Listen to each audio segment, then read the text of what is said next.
பயங்கரமான ஒரு எச்சரிக்கை அல்லாஹ் சொல்கிறான். 5வது அத்தியாயம் 8வது வசனத்தில் அல்லாஹ் என்ன சொல்கிறான்? இறை நம்பிக்கை கொண்டவர்களே, நீங்கள் அல்லாஹ்வுக்காக எழுந்து நில்லுங்கள், நீதிக்கு சாட்சி சொல்லுங்கள். அல்லாஹ்வுக்காக செய்யுங்க, ஆனால் வேலை என்னவா இருக்கணும்?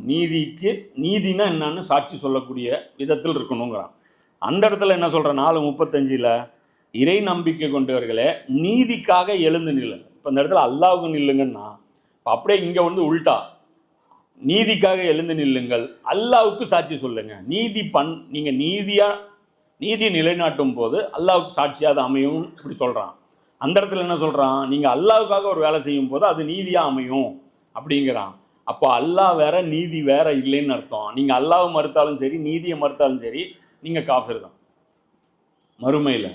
அப்போ இந்த வேலை இப்போ இதுலேயும் நம்ம டீப்பாக பார்க்க வேண்டியது இருக்குது. என்ன அப்படின்னா, யா அய்யுஹல்லஸீன ஆமனூ கூனூ கவ்வாமீன, அதாவது ஹியாம் அப்படின்னு வருது.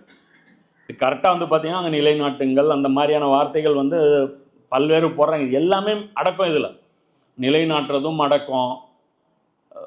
அதாவது ஒரு குச்சி கொண்டு நடுறதும் இதில் அடக்கம். நட்டு வச்சுருக்கிற குச்சியை கீழே விழாமல் பார்த்துக்கிறதும் இதில் என்ன ஆயிரும்? கன்க்ளூட் ஆயிடும். அப்போ இந்த இடத்துல எல்லாம் என்ன சொல்கிறான்?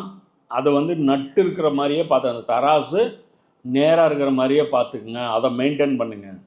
இது செஞ்சால் தான் அல்லாஹ்வுக்காக நீங்கள் செஞ்ச மாதிரி ஆயிரும். இது செய்யும் பட்சத்தில் தான் என்னை நம்பின மாதிரி ஆயிரும் அப்படின்னு சொல்லிட்டு அல்லாஹ் சொல்கிறான்.